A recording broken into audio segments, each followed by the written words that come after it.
News చూస్తున్నాం. బంగాళాఖాతంలో ఏర్పడిన వాయుగుండం బలపడి మోంతా తుఫానుగా మారినట్లు వాతావరణ శాఖ తెలిపింది. నైరుతి ఆగ్నేయ మధ్య బంగాళాఖాతంలో ఇది కేంద్రీకృతమై ఉంది. ఇది పశ్చిమ వాయువ్య దిశగా కదులుతుంది. గడిచిన 6 గంటల్లో గంటకు 16 కిలోమీటర్ల వేగంతో కదిలింది. మంగళవారం ఉదయానికి తీవ్ర తుఫానుగా మారే అవకాశం ఉంది.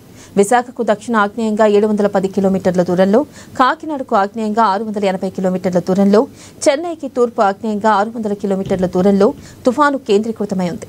తీరం వెంట 50 నుంచి 70 కిలోమీటర్ల వేగంతో ఈదురుగాలు వీచే అవకాశం ఉంది. మచిలీపట్నం, కళింగపట్నం మధ్య కాకినాడ సమీపంలో మంగళవారం తీరం దాటే అవకాశం ఉంది. తుఫాను తీరం దాటే సమయంలో గంటకు 90 నుంచి 110 కిలోమీటర్ల వేగంతో గాలులు వీచే వీలుంది అని వాతావరణ శాఖ అధికారులు తెలిపారు.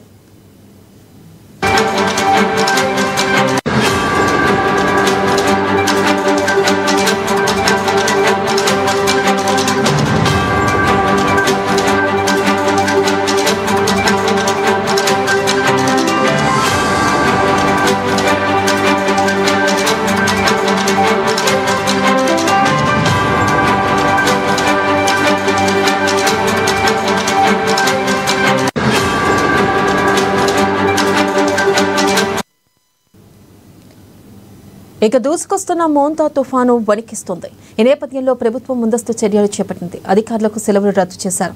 సహాయక చర్యల కోసం ప్రభుత్వం 19 కోట్లు విడుదల చేసింది. ఎస్డీఆర్ఎఫ్, ఏపీఎస్డీ, డిఎంఏ కేంద్రాలు 16 శాటిలైట్ ఫోన్లు ఏర్పాటు చేశారు. 57 తీర ప్రాంత మండలాల పరిధిలో 219 తుఫాను షెల్టర్లు ఏర్పాటు చేశారు. సముద్రంలోని 62 మెకనైజ్డ్ బోట్లను ఒడ్డుకు రప్పిస్తున్నారు. సముద్ర తీరాల్లో పర్యాటకుల రాకపోకలపై నిషేధం విధించారు.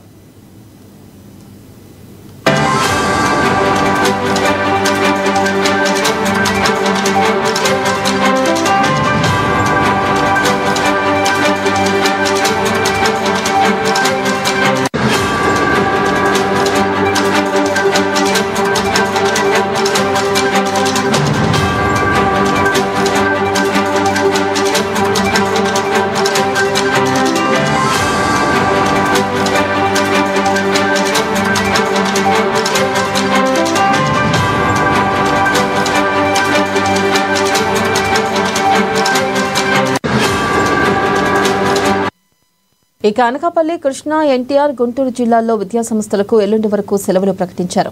పశ్చిమ గోదావరి, ఏలూరు, బాపట్ల, కడపలో విద్యాసంస్థలకు రేపటి వరకు సెలవులు ప్రకటించారు. నెల్లూరు జిల్లాలోని విద్యాసంస్థలకు కలెక్టర్ హిమాంశు శుక్లా నేడు సెలవు ప్రకటించారు. తుఫాను దృష్ట్యా జిల్లాల్లో విపత్తు బృందాలు మోహరించాయి. సహాయక చర్యల కోసం 9 ఎస్డీఆర్ఎఫ్, 7 ఎన్డీఆర్ఎఫ్ బృందాలు అందుబాటులో ఉంచాయి. వాతావరణ శాఖ ఇచ్చిన హెచ్చరికల నేపథ్యంలో మోంతా ప్రస్తుతం అది తీవ్ర వాయుగుండంగా మారింది. అది రేపటికి తుఫానుగా, ఎల్లుండికి అది తీవ్ర తుఫానుగా మచిలీపట్నం మరియు కళింగపట్నం మధ్యలో కాకినాడ వద్ద తీరం దాటుతుందనేసి వాళ్ళు సమాచారం ఇచ్చారు. ఆ సమాచారం మేరకు రాష్ట్ర ప్రభుత్వం అనేక చర్యలు తీసుకుంటుంది.